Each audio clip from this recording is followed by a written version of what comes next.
de poder compartir el mensaje de la palabra de Dios. Eh, Cada día es más fascinante, reconfortante conocer la mente de Dios, conocer sus propósitos, sus diseños, y cada día uno va entendiendo mejor los propósitos del Señor y qué maravilloso. Este es un tema al que hoy vamos a compartir. Vamos a hablar del pacto de Dios con David. Y miren, es un tema bastante fascinante, como ha sido todo lo que hemos estudiado y hemos aprendido.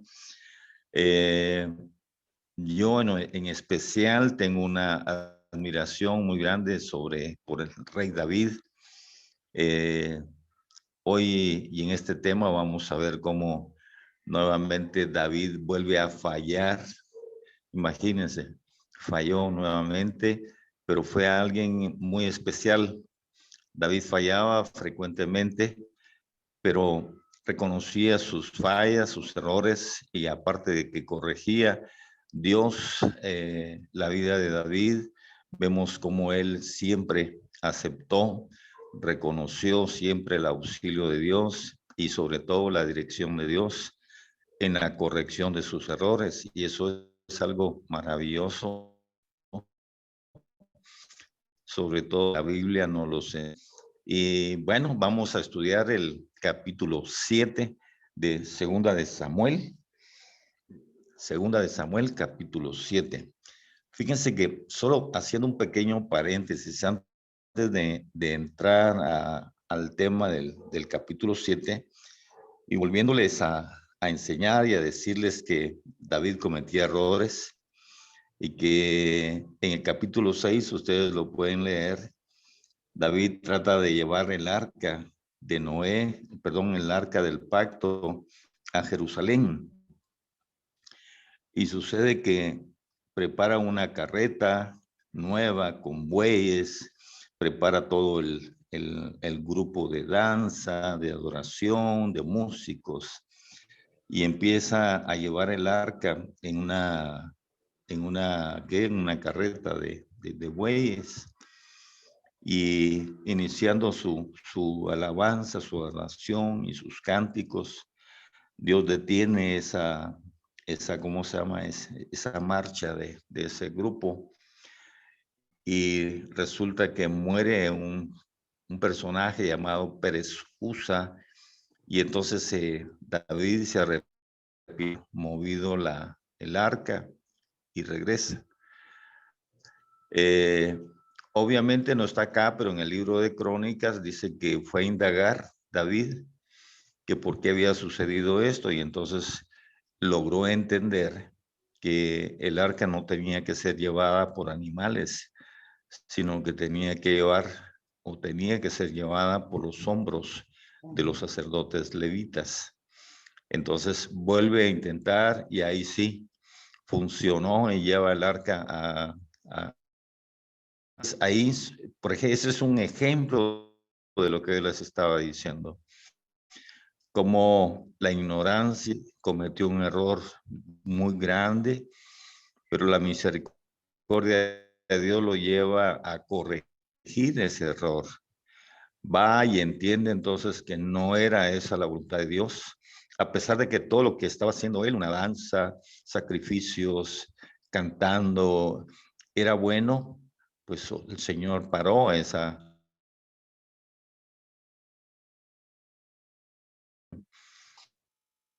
logra llevar el arca a Jerusalén. Ahí vemos error y corrección de David. Y aquí en el capítulo 7 vamos a ver otra falla, otro error de David y otra corrección de Dios. Solo que la corrección de Dios, en este caso, en capítulo 7, vamos a ver cómo ese error y esa oportunidad de enseñanza de Dios se convierte en un pacto que obviamente va a ser una bendición muy grande para David. Amén. Bueno,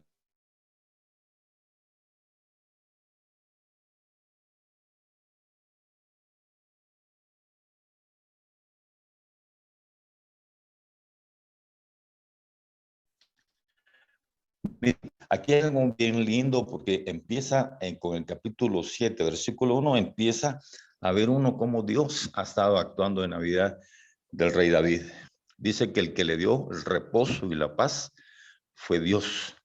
Ahora, miren, ese reposo de David era la máxima expresión del éxito de David, obviamente dado por Dios. Ese reposo incluía, si ustedes lo leen, incluía pues, primero reinado, nación, ya Israel ya eran una sola nación, y aparte de eso les había dado tierra y les había dado paz. Miren todo lo que involucra el reposo, repetir, reinado, tierra, paz y unidad como nación. Amén.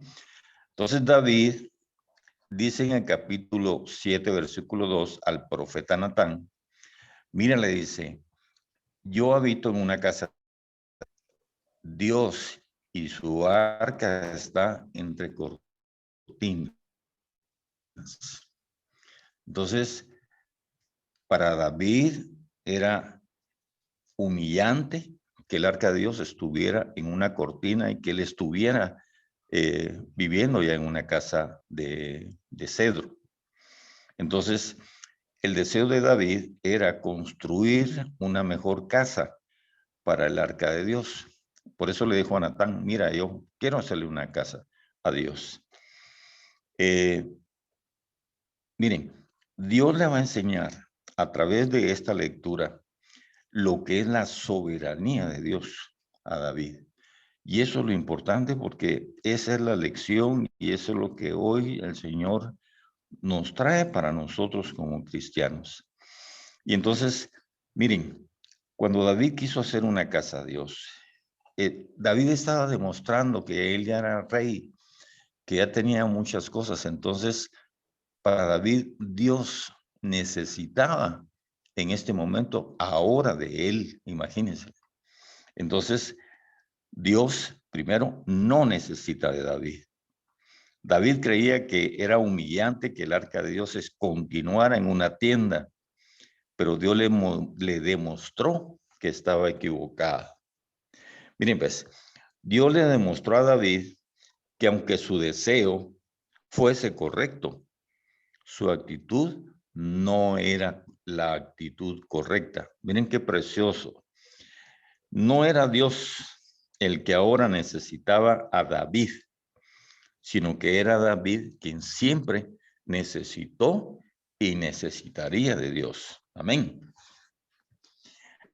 La pregunta que Dios le manda a hacer con el profeta Natán en el versículo 5 es una pregunta que le dice, ¿me edificarás tú una casa en la que yo habite? Miren, esta pregunta es un cuestionamiento al pensamiento de David de que la tienda no era significativa, que ni la tienda y ni un templo pueden tener su presencia. Amén. Miren pues, Amén. Dios había, oigan, Dios, eso está en el versículo 6. La tienda y era importante y era significativa porque la tienda era un constante recordatorio al pueblo del caminar y del acompañamiento de Dios con ellos. Amén. No era una simple tienda, sino que era el símbolo, el significado de un caminar y de un acompañamiento de Dios con ellos. Entonces, no era como para avergonzarse de esa tienda. David debía, fíjense, todo se lo debía a Dios.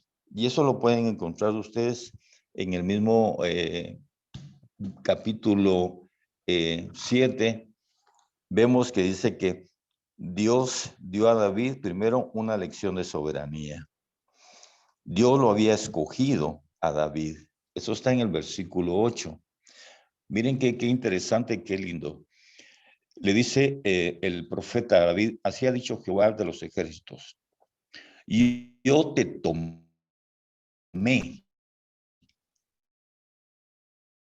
del redil detrás de las ovejas para que fueses príncipe sobre mi pueblo. En el versículo 8 estamos encontrando dos principios básicos llenos de gracia y de misericordia de Dios.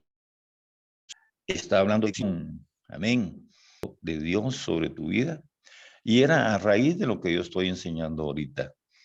Entonces, Dios escoge y Dios escoge con un propósito. Pero no solo eso, miren lo que dice el versículo 9. He estado contigo en todo cuanto has andado, y delante de ti he destruido a todos tus enemigos, y te he dado nombre grande, como el nombre de los grandes que hay en la tierra. Aparte entonces de la elección, aparte del propósito, Dios está con nosotros. Oigan, y sigue trabajando en nosotros y va delante de nosotros destruyendo a nuestros enemigos. Y el que sigue trabajando para dar un nombre grande a Israel y un nombre grande a la iglesia hoy en día es el Señor. Amén. Y dice en el 10, además yo fijaré lugar a mi pueblo Israel y lo plantaré. Entonces, miren, no solo estaba bendiciendo a David, eligiéndolo, dándole propósito, dándole compañía, derrotando a los enemigos y dándole nombre grande, sino que también estaba fijando un lugar físico para el pueblo de Israel. Y dice, y lo plantaré para que habite en su lugar. Amén. Entonces, David y el pueblo de Israel le debían todo a Dios. Amén. Esto lo hacía, imagínense, todo esto lo hacía el Dios que habitaba en una tienda, pero que era el soberano del universo. Miren cómo de lo pequeño, de lo insignificante, Dios está sacando una lección importante. Dios está enseñando a David su soberanía. Acuérdense, eso es muy importante. La soberanía de Dios sobre Israel. Fíjense que el Dios que habitaba en una tienda había permanecido activo en la vida de David y en la vida del pueblo. Acuérdense que él destruyó a los enemigos de David. Él le dio y trabajó para darle un nombre grande a David. También dio un lugar al pueblo y también había un lugar en donde el Señor había plantado al pueblo de Israel. Ahora, la promesa de una casa. Miren qué interesante. Entonces le pregunta a Dios, a David, ¿me harás tú una casa a mí donde yo more? Y esa es una pregunta, hermanos, bastante difícil de poderla contestar, porque obviamente no hay, imagínense ustedes hacer una casa para meter a Dios, imagínense el tamaño de la casa, si Dios es grande, si Dios es inmenso, si nosotros dice que somos arena de mar, sí, imagínense qué tamaño de Dios. Entonces, es imposible contener a Dios en un templo, en un altar o en una casa. La última lección entonces para David era que Dios iba a continuar, oigan, actuando a través de la descendencia de David. O sea, esa es soberanía, esa es gracia, esa es misericordia, esa es eternidad. No solo trabajaba en David, no solo trabajaba en el pueblo de Israel, sino que empezaría a trabajar en la descendencia de David. ¿Se dan cuenta? Ese es el Dios que vivía o que estaba, perdón, detrás de una cortina o de una tienda. Ahora, cuando Dios, ese pacto con David, nosotros, bueno, el pacto se le llama un pacto de trascendencia eterna con David. Su trono entonces sería establecido por Dios para siempre. Hay algo bien importante y hay una verdad, hermanos, que debemos de descubrir y que debemos subrayar en este tema, en esta lección que estamos aprendiendo el día de hoy. Miren, Dios debe primero construir la casa de una persona antes que esa persona pueda construirle una casa a Dios. Amén. Amén. Que se les quede en la cabecita porque eso es algo muy importante. Eso es reconocer la soberanía de Dios. Dios debe primero construir la casa de una persona antes que esa persona pueda construir una casa a Dios. Amén. Bien, miren pues, Dios quería hacer entender a David y al pueblo que eran ellos los que necesitaban ser construidos por Dios, que la persona humana siempre estará en necesidad de la iniciativa divina, que siempre es para necesidad de la intervención divina para ser hecha a su imagen. Imagínense, necesitamos la intervención divina para ser hechos a su imagen. La persona humana necesita siempre ser construida por Dios antes que pueda construir algo para Dios. Amén. Amén. Entonces, eso es algo muy importante. Tenemos que ser construidos por Dios antes que nosotros podamos construir algo para Él. Eso se le llama soberanía. David e Israel necesitaban entender entonces el significado de la soberanía de Dios antes de que construyesen un templo para Dios. Amén.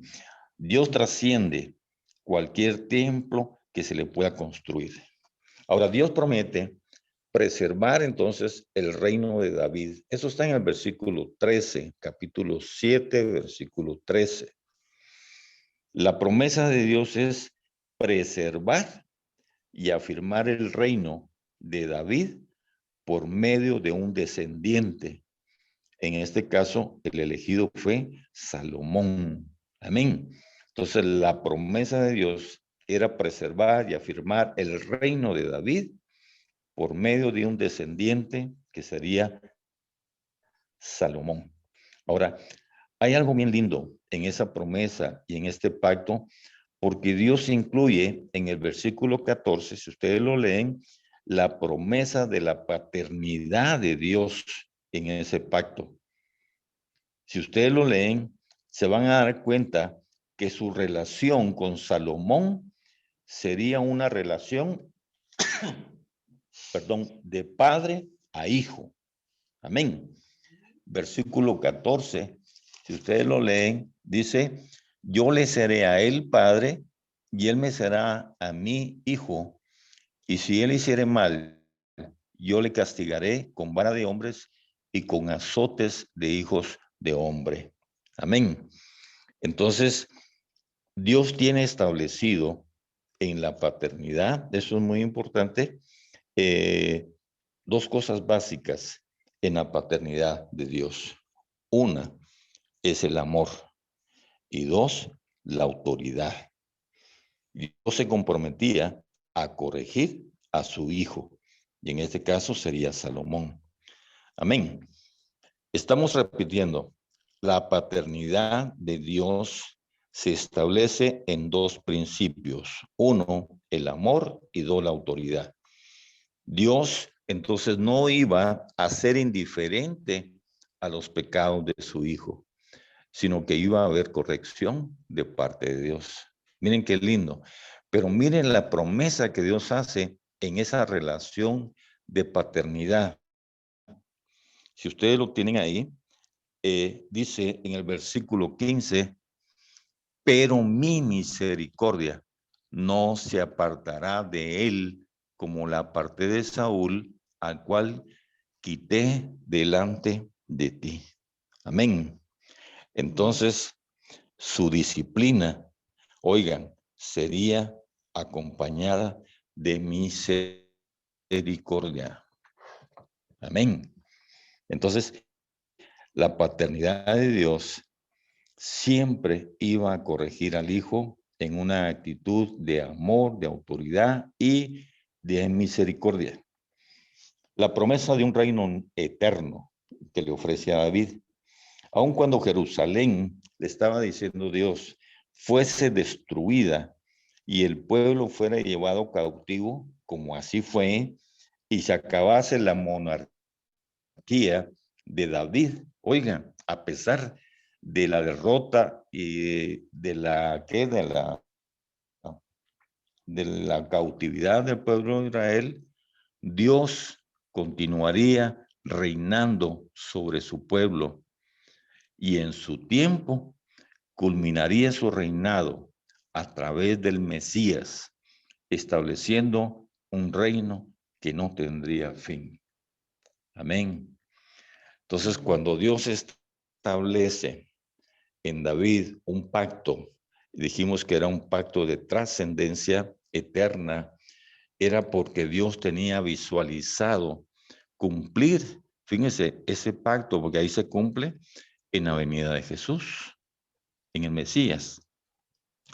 Y entonces podemos nosotros, por ejemplo, encontrar que en Jesucristo encontramos la culminación del cumplimiento de la promesa hecha a David, porque ya el reinado de Jesús será un reinado eterno. Segundo, en Cristo se manifestó la relación filial, oigan, exclusiva del Hijo con el Padre. El Padre decía, este es mi Hijo amado, en quien tengo complacencia, identidad, amor. Amén.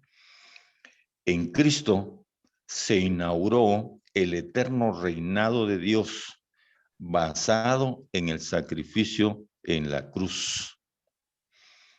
Y tercero, en Cristo se manifestó la plenitud de Dios. Oigan, habitando entre los hombres, no en un templo hecho de manos, sino en el Verbo encarnado. Miren qué lindo, ¿se dan cuenta cómo hoy toma forma las señales, las sombras? Acuérdense que el pueblo de Israel vivía alrededor del tabernáculo y ese tabernáculo no era ni más ni menos que la sombra de Cristo Jesús. Y esa sombra era donde venía Dios y se establecía para estar en medio de su pueblo. Entonces, en Cristo Jesús se cumple el verdadero tabernáculo, no hecho de manos, sino el mismo Verbo encarnado, cobijando a Dios dentro de él. Amén. Esa es la forma como Dios vivió a través de Cristo Jesús en medio de su pueblo. Bien, sigamos. David reconoce la sabiduría de Dios. Eso era lo que yo les estaba diciendo. Al principio, el rey David dice, bueno, Dios vive en una tienda, yo ya soy rey, tengo oro, tengo plata, tengo de todo, entonces hoy Dios necesita de mí. Y Dios le enseña a través de todo lo que estudiamos ahorita, que no era Dios el que necesitaba de él, sino era David el que siempre iba a necesitar de Dios.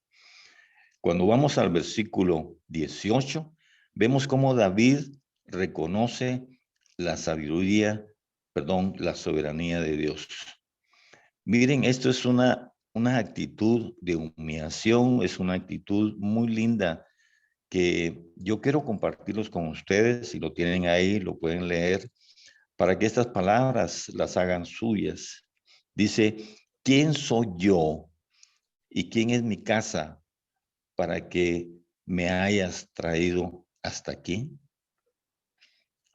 David estaba diciendo a través de estas palabras, Señor, yo no soy merecedor de tantas bendiciones que tú has derramado para mí. Miren qué lindo. Cuando él reconoce la soberanía, se humilla y le dice, Señor, no merezco tanta bendición de parte de ti. Amén. Entonces, que se haga en nosotros esa expresión de humildad, diciendo, ¿quién soy yo, Señor? ¿Y qué es mi casa?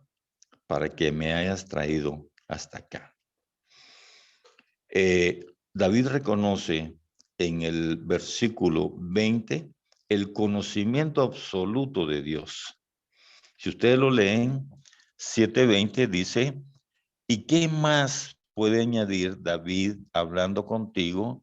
Pues tú conoces a tu siervo, Señor Jehová. Miren, David reconoció que Dios conocía cada aspecto de su vida. Amén. Amén. 7:22, David reconoce la grandeza absoluta de Dios. Oigan, reconoce la grandeza absoluta de Dios. Y dice, por tanto, tú te has engrandecido, Jehová Dios, por cuanto no hay como tú, ni hay Dios fuera de ti, conforme a todo lo que hemos oído con nuestros oídos. Amén. Amén. David Amén. finalmente se postra en súplica. Y miren, hermanos, eso es en el 7:22. Y dice, David había comenzado al principio del versículo 7, sintiéndose ofendido porque Dios habitaba en una tienda. ¿Sí? ¿Se recuerdan cuando empezamos a leer el capítulo 7:1? Oh, estoy ofendido porque yo vivo en una casa de cedro y el arca de Dios está en una tienda. Él estaba ofendido. Ahora se siente humillado al reconocer, oigan, la grandeza de Dios y siente la necesidad de suplicar a Dios para que continúe afirmando su casa. David terminó comprendiendo la soberanía de Dios.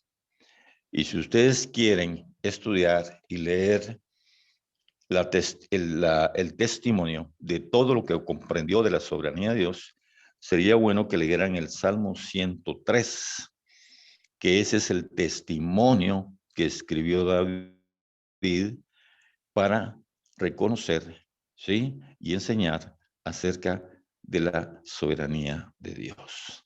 Amén. Hermanos, Amén. esta noche, hoy esto es algo muy importante. Esta noche tenemos que aprender la grandeza de Dios.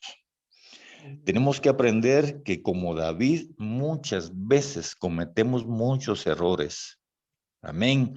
A veces pensamos que estamos actuando y deseando cosas buenas para Dios.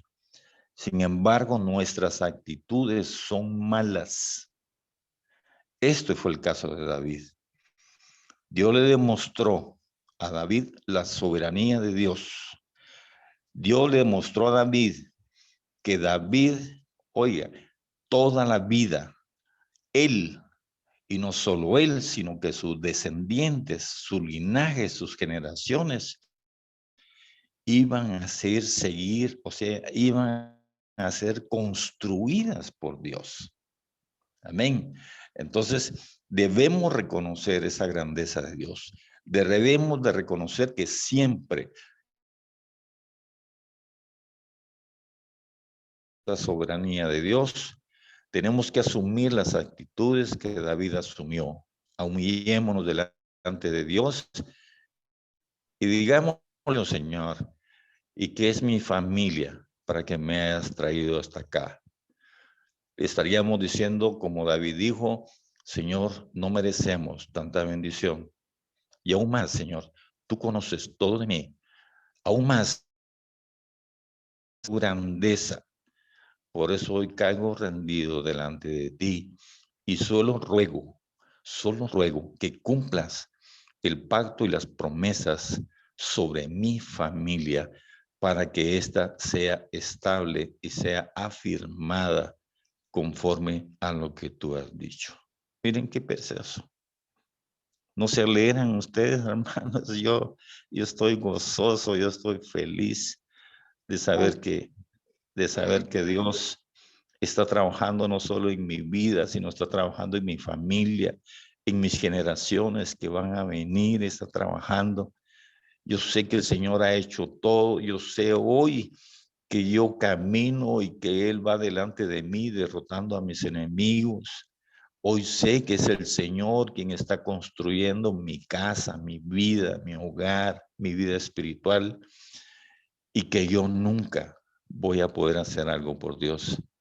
Es Él el que lo sigue haciendo, no solo por mí, sino en mis generaciones futuras, porque Él trasciende la eternidad.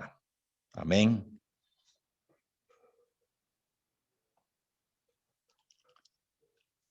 Amén. Amén. Amén. Bien, Amén. entonces, este es el tema de esta noche, es un tema muy lindo. Yo quiero, ahí sí que oír si ustedes quieren algún comentario,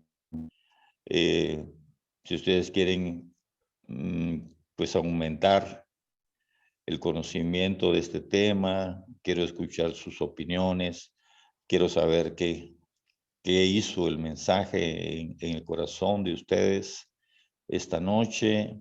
No sé, lo que ustedes quieran. A mí, les soy bien honesto, a mí me vino a bendecir grandemente porque Dios tiene mucha misericordia. Dios se acuerda de que nosotros cometemos muchos errores, pero la misericordia de Él nos ayuda a corregir esos errores. Entonces, no sé, quisiera oír comentarios.